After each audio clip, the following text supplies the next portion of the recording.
and today I have a timeless pick a card reading for you to deliver guidance and a message from Spirit.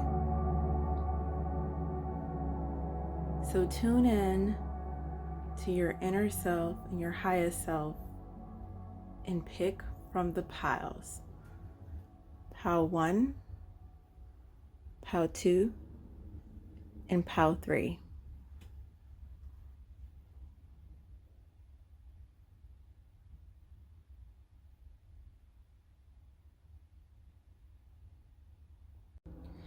Okay, Pile 1s, this is your message and guidance from Spirit.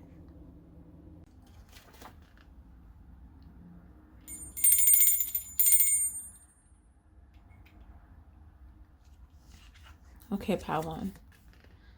So this is your first guidance, which is deep replenishment. Retreat, rest, and be held.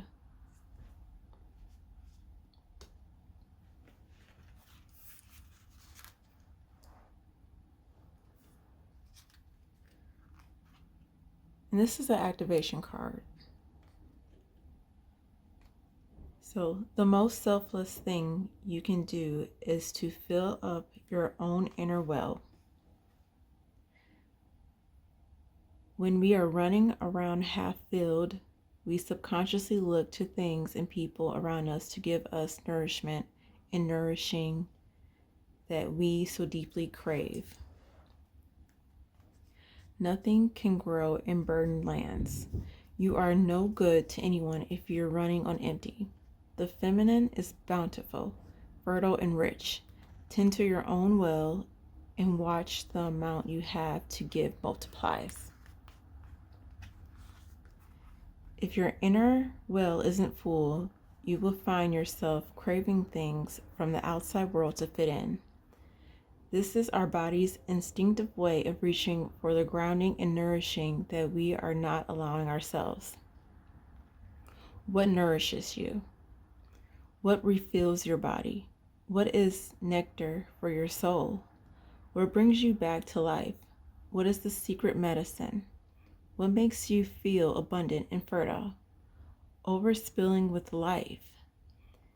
It may be gardening, arranging flowers, getting a massage, using luxurious essential oils, snuggling up on the couch, hiking, sipping a good coffee at your favorite cafe, attending a woman's circle, reading about sacred sites, spontaneous bike rides, walking along the beach, or in yin yoga.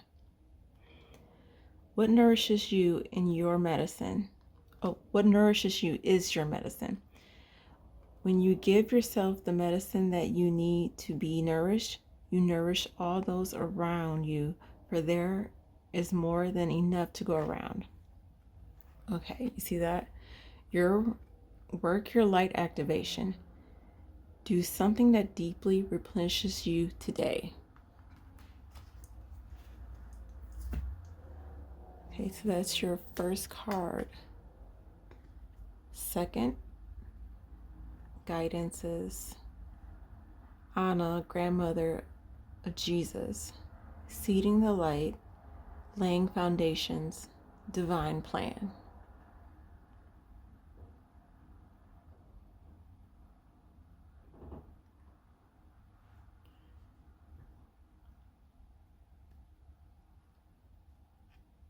Okay, hang on while I read that.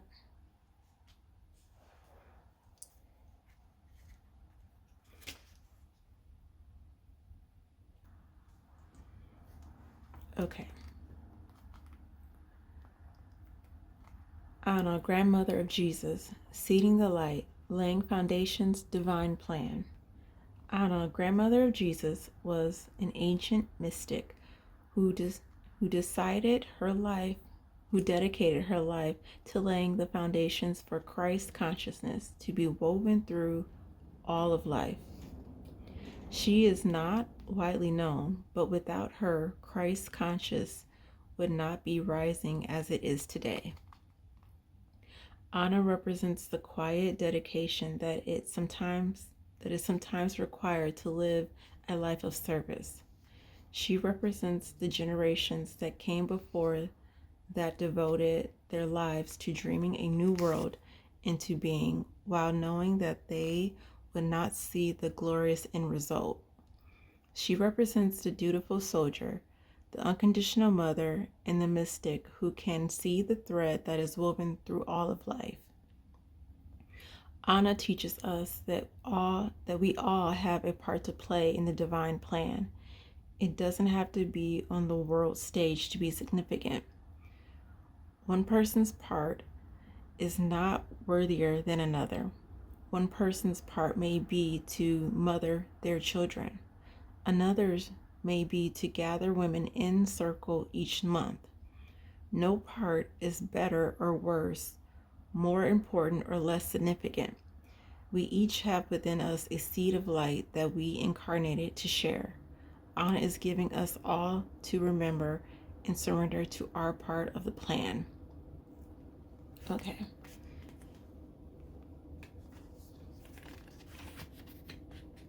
In work your light activation. Hold the card to your chest and say, Beloved Anna, thank you for laying the foundations for the divine plan. May the seeds of light within me be revealed, and may I surrender to my part of the divine plan.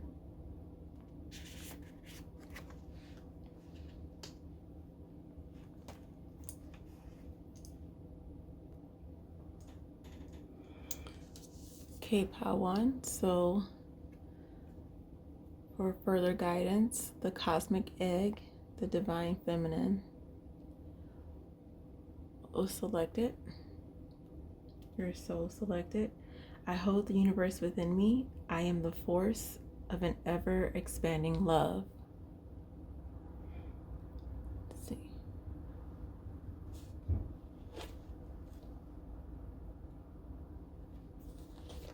Okay. Who she is. The cosmic egg is the core symbol of the divine feminine's creative force. It is a spiritual motif found in the creation myths of countless cultures and civilizations. It represents a birth, a new beginning, or an expansion of life. In the Rig Veda, one of the oldest texts in any Indo-European language, the cosmos is described as a golden, egg-shaped womb. The entire universe is said to have emerged from it. In Greek mythology, the Orphic egg hatched the primordial Hermaphrodite deity who then created all the gods and goddesses. It is depicted as an egg with a serpent wrapped 3 times around it. In Egyptian, Chinese, and Polynesian mythologies, among many others, creation begins with an egg. And in Christian tradition, Mary Magdalene used the egg to describe how life begins again after death. In modern cosmology, it is believed that 13 billion years ago, the entire mass of the universe was compressed into a gravitational singularity and so-called cosmo egg. And from that singularity, the universe has expanded ever since to its current state and continues in this moment to expand even further. When your soul selects this card, nothing needs to happen.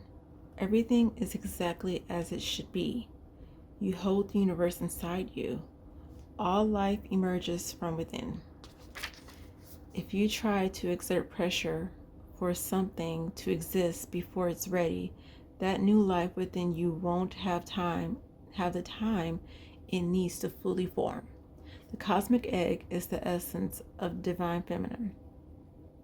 It is the ultimate symbol of the creative force that exists within each one of us. It's the dark, loving womb that holds and protects all creative expressions of life.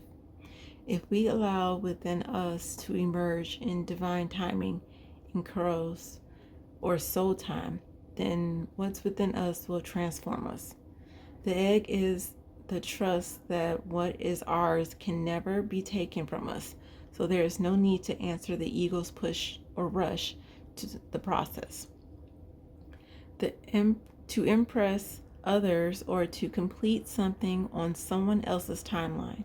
The egg is the faith that our process is sacred, that even if in the midst of what looks like chaos or delay or even death, there's a tendril of new life that needs only our trust to eventually take form. And the egg is the knowing that life begins again after death from within. Soul voice meditation. Where am I ready to expand? Intention. I hold the universe within me. I am the force of an ever-expanding love. Cosmic Egg.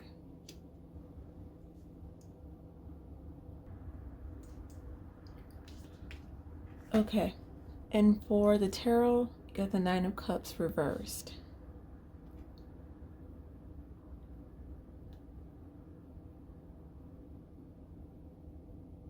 And the main things for reversed Nine of Cups is inner happiness, materialism, dissatisfaction, and indulgence.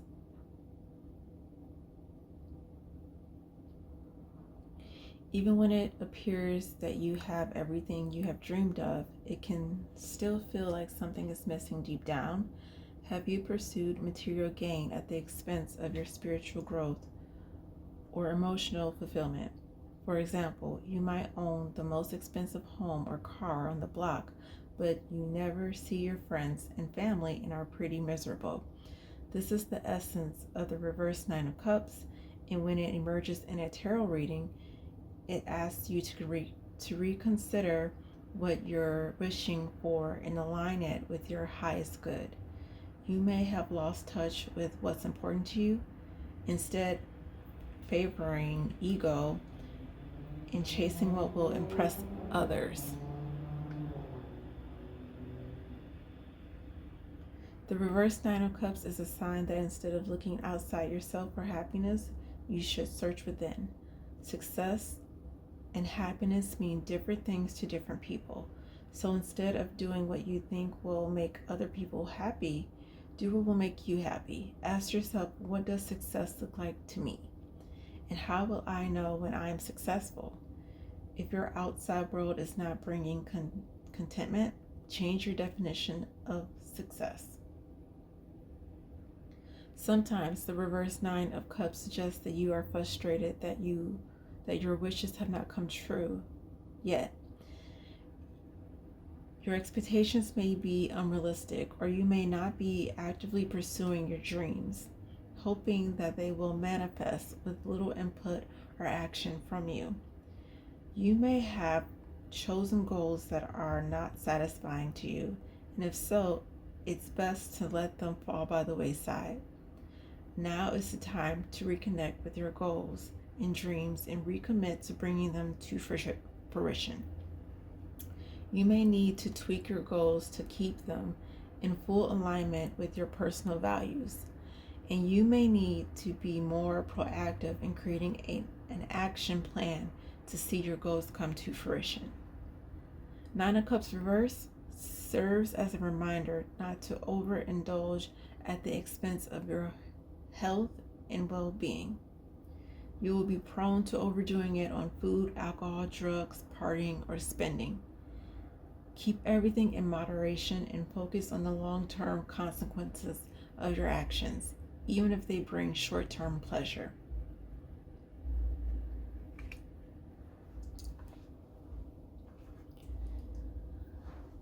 And Pal One, thank you so much for tuning in for this timeless message and guidance from Spirit. Thank you so much, and I'm sending you so much love and grace, and I want you to extend that to yourself as well. Until next time, bye.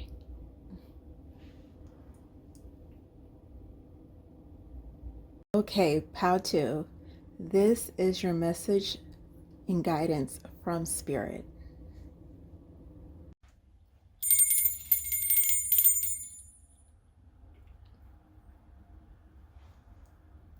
Okay, Pow 2. This is your message and guidance from Spirit.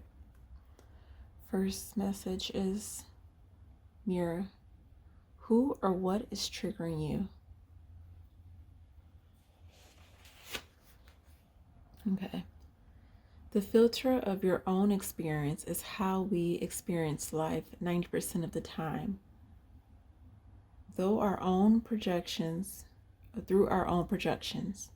when someone reminds us of an unhealed experience, we get triggered. Often it is an unconscious thing. People and situations can trigger our mirrors to reflect back to us what we believe to be true about life, the universe, and ourselves. Mirrors pointing to our shadow and our light. Mirrors revealing parts of us that are yet to be accepted, witnessed, or loved. This card is guiding you to look closely at what experiences or people are currently triggering in you, what they could be mirroring back to you. When have you felt like this before? Could they be opportunities to heal something in you? Or are they shining a light on something that longs to be witnessed in you? This goes for the good and the bad. The good, those who we admire and put on a pedestal, if we do not realize that we are attracted to them because we are like them, we will need to cut them down in order to rise to their level. The bad, those we despise, are envious of us and put down. If we do not realize that they trigger something in us, then it is still yet to be healed, and we will remain hurt and wounded ourselves. Work your light inquiry. Who or what is triggering you? What is it in you that they are triggering? What part of you longs to be witnessed?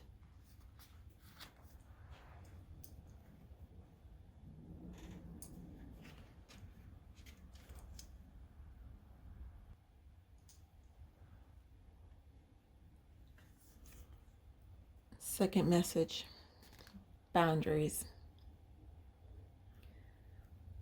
Where do you need to establish better boundaries? You are being called to create clear boundaries in your life. This could be with your friends, family, or work. Saying yes when you really mean to say no leads to resentment, which is the biggest energy drain ever. At first, it might only be a little bit and not feel like a big deal, but before you know it, your energy field becomes porous, and you are left feeling depleted, resentful, and taken advantage of.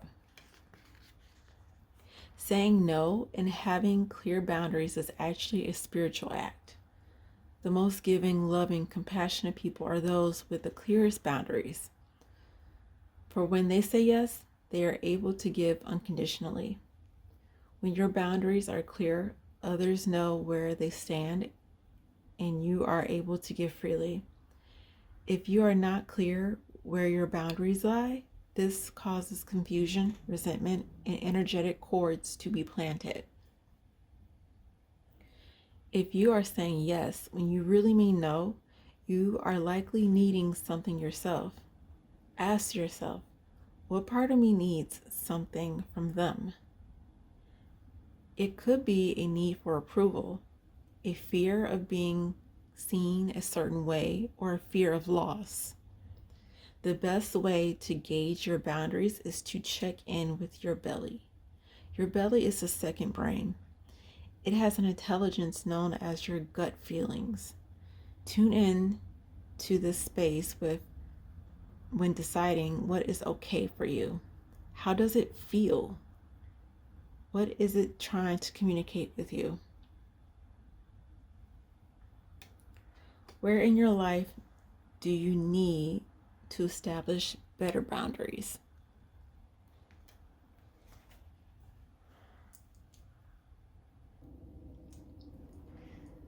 Spirit has called upon Fatima, mother of Imams, to give you the next message. It says, love is my lineage and gratitude is my religion. Who she is. Fatima embodies the love and fulfillment that comes from living in a state of gratitude. Fatima bint Muhammad was born in the early 7th century and is the only child to Khadijah and the Prophet Muhammad to live into adulthood. She is associated with the title the mother of her father because she cared for Muhammad after her mother died. She is an object of veneration, love, and respect for all Muslims because she supported her father through all of his difficulties. She was a devoted wife and mother of 2 sons and 2 daughters. Her descendants are spread throughout the Islamic world. To the Shiites, she is particularly significant because she was married to Ali, the Prophet Muhammad's cousin. Ali is considered by Shiites to be legitimate heir to Muhammad's teachings. Fatima's many children are considered then the rightful inheritors of Islam. And Imam is a leader in the Islamic faith. And Fatima is considered to be the mother of Imams because of the love and gratitude she gave to her family. There are many stories about her devotion and the unfaltering love she provided in order to protect them. She never failed to defend what was sacred to her. It is said that Fatima stood up to Muhammad's successor Abu Bakr because she didn't feel that he was honoring her father's legacy in the way he had hoped. She lived with great stability because she knew that her love for her family gave her a solid foundation, identity, and clarity of purpose. When our soul selects her card, we can get caught up in the ego's idea of who we need to become or of what we need to achieve. Fatima is the grace that sweeps through our seemingly complex lives and reminds us of what's core, what's solid earth to the soul. Family, even if family means a few beloved friends. What matters most is the love and gratitude we bring to those who are there for us, and the love and gratitude we feel when they show up for us. Nurturing, protecting, and taking care of the ones we love is a sacred occupation. My great-grandmother, Big Margie, advised me that if I ever had children, I needed to make sure I got paid for it. I had no clue what she was talking about. The idea was so foreign. Big Margie believed that women should have a wage for the time they spent raising children so that their work would at least be valued. The role of housewife or stay-at-home mom is sacred. It is consciously chosen. It is a profound contribution to raise and reconstitute the world. There is a legacy of love that can be inherited by the whole family from such undivided attention and presence. Fatima restores the significance and importance to the spiritual path of motherhood. Fatima is also a call to step back, take a deep breath, and take inventory of how much you can be grateful for right now in the moment. She releases you from unreal expectations of yourself. Whether you have mothered a child, a friend, or yourself, Fatima helps you see again the vital role the nurturer provides. She offers the perspective that says love is the family we all belong to, and gratitude is the state of wealth we get to live in. Soul activation meditation. Ask yourself, what am I most grateful for in this moment? Intention. Love is my lineage and gratitude is my religion.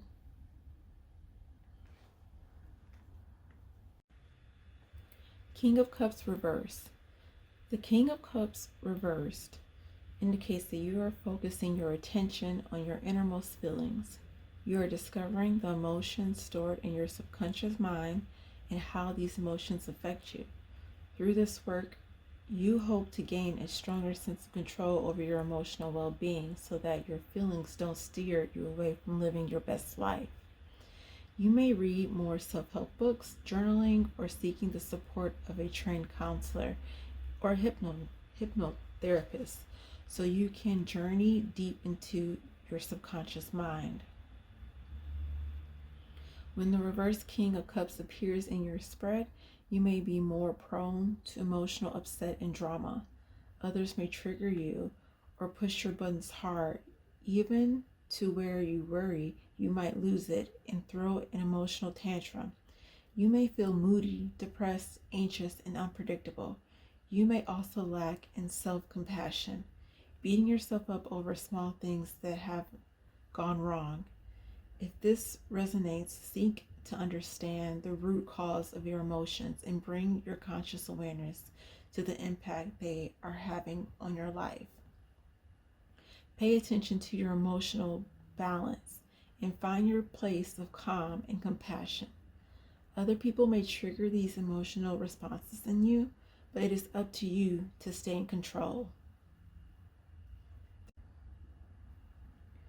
The reverse King of Cups could show that you are repressing your emotions and withdrawing from the outside world because you fear what may happen if you were to confront your feelings head on. Your feelings are bottled up inside you. You are at risk of an emotional outburst if the pressure gets too much. If this resonates, consider finding a therapist to help you work through your feelings in a safe environment. At worst, the reverse King of Cups can represent someone who is vindictive and has a talent for being able to punish others through emotional manipulation. He uses emotional blackmail to get his way and to push his personal agenda. He leaves you feeling uncertain about yourself and as if you are the problem, not him. This only leads to undeserved emotional instability within you. If this sounds like someone you have met in the past, you still have work to do in releasing yourself from his controlling forces. Thank you so much for joining me.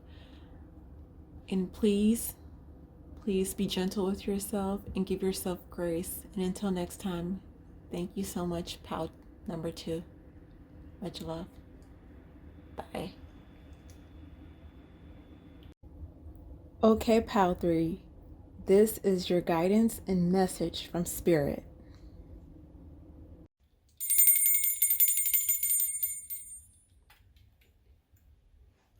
Hello, pal 3. And this is your first message from Spirit. This one is protection. Call back your power. Cut the cords. Soul retrieval. You are being called to protect your energy and call back your power. May all the lost pieces return home now. Take a look at who and what drains your energy. Do not keep your tabs open. Shut down energetically each night. Energetic cords are formed between people, places, objects, and events, so it's important to keep checking in. Your energy and energetic space are sacred, so treat them as such. Keeping your energy clear takes work. As we go through life, we can give away our power, so it is important that we call it back by cutting energetic cords or doing a form of healing known as soul retrieval. Can you think of a traumatic event, relationship, or soul memory that you are being called to call back your power from? Check into your body now and see which chakra feels like it needs a bit of more energetic cleanup. Lightwork activation. Hold the card on the chakra or chakras that need cleansing and cleaning and repeat the following. I call back any lost soul fragments, power, or light now. My vows, soul contracts, hexes, or programs from the past or present, from this life or others that are not in the highest good of all, I relinquish now. Any power or light that I have willingly or unwillingly given away or had taken from me, I call back now. Any cords or attachments from this life or others, I release now for the highest good of all. And so it is, and so it is, and so it is. Your second message from Spirit is don't dim to fit in. Sorry about that. My camera cut out. Continuing. Don't dim to fit in. How are you dimming your light in order to fit in? Don't dim your light to accommodate someone else's smallness. We are all born to shine big and bright. The universe is expanding and you are a part of the universe. So expanding is part of your nature.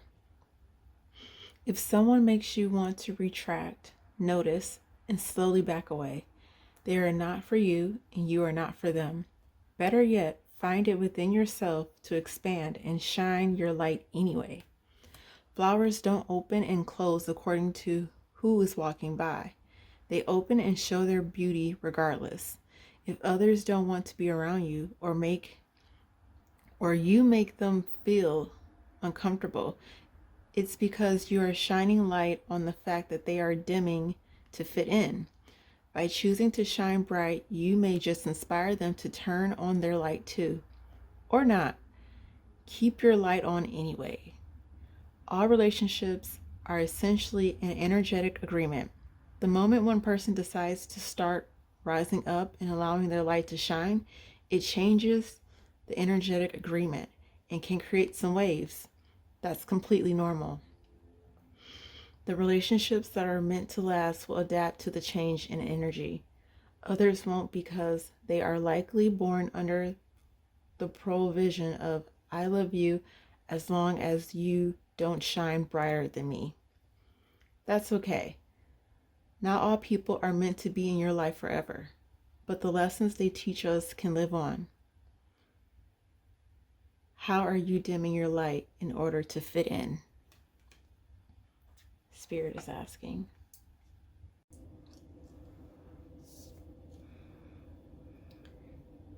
In Hinduana, the high priestess, Spirit wants to introduce you to Induana. So who is she? Induana embodies the ability to become one with our soul to live out our highest purpose.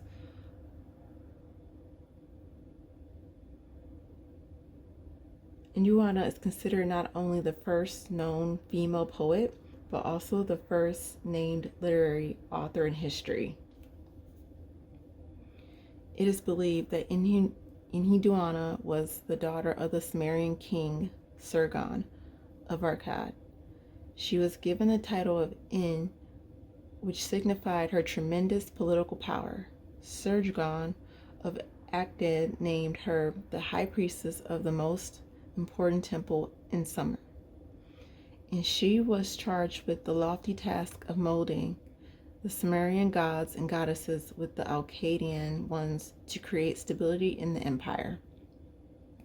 Hinduana composed 42 hymns. Her most famous works are titled The Exaltation of Inanna and the Sumerian Temple Hymns. Her hymns were copied and used long after her death and considered immensely valuable, equal to the inscriptions of kings. She is credited with creating the structure of poetry, psalms, and prayers that were then used throughout the ancient world. Her hymns influenced and inspired the prayers, psalms of the Hebrew Bible in the Homeric epics. It is believed that Inuana reached a semi-divine status in her lifetime, and that she was considered to be the embodiment of the Sumerian goddess Inanna.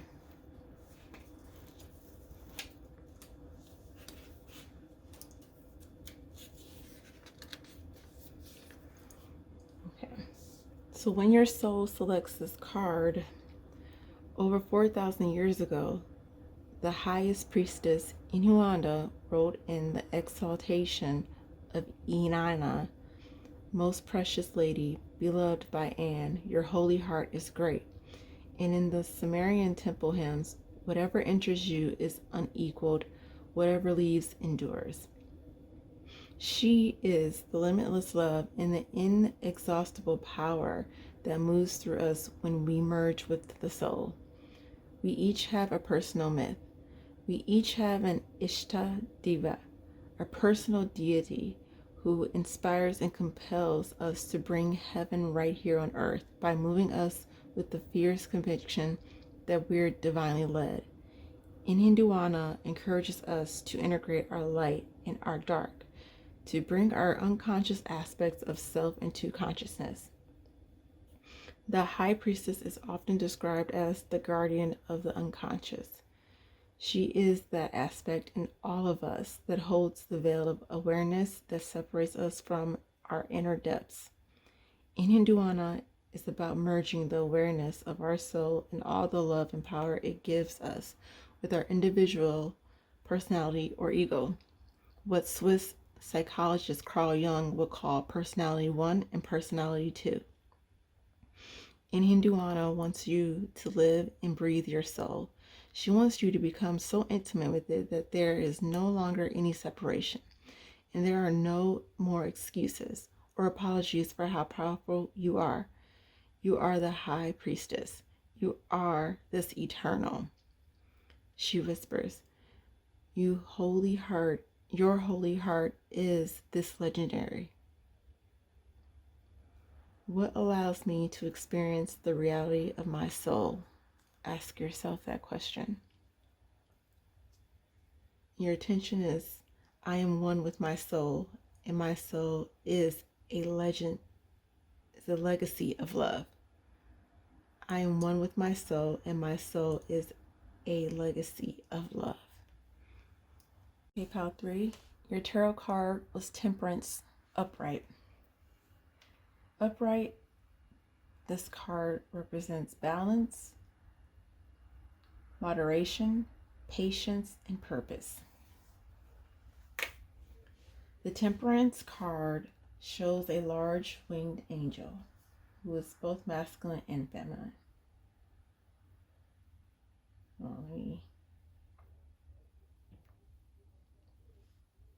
Temperance is the card for bringing balance, patience, and moderation into your life. You are being invited to stabilize your energy and to allow the life force to flow through you without force or resistance. It's time to recover your flow and get your life back into order and balance. This card calls on you to remain calm even when life feels stressful or frantic. Maintain an even temperament and manage your emotions. You have learned to keep composed in stressful situations. Little things don't get to you thanks to your seemingly abundant source of patience. Your respect for balance and tranquility is what will help you achieve and experience fulfillment in your life. Temperance asks you to take the middle path and accommodate all perspectives. Now is not the time to be highly opinionated or controversial. Be the peacekeeper and take a balanced and moderate approach. Avoid any extremes. Include others and bring together diverse groups of people to create harmony and cooperation. By working together, you will collectively leverage the right mix of talents, experiences, abilities, and skills. There is alchemy within temperance. This tarot card is about blending, mixing, and combining diverse elements in a way that creates something new and even more valuable than its separate parts. Blending can take on many forms. For example, a blended family, an artist who blends different materials or techniques, a bartender who mixes new and exciting cocktails, or a chef who combines different cuisines and cooking styles. The Temperance card shows that you have a clear long term vision of what you want to achieve. You are not rushing things along. Instead, you are taking your time to ensure that you do the best job you can. You know you need a moderate, guided approach to reach your goals. Finally, this card reflects higher learning. You are learning a great deal where you are now and are at peace with what you are doing. It is all coming together well. Your inner voice is guiding you to the right outcome, and you are patiently listening and following.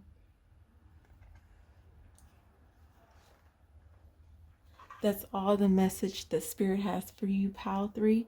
Thank you so much for listening, and remember to be gentle with yourself and give yourself grace.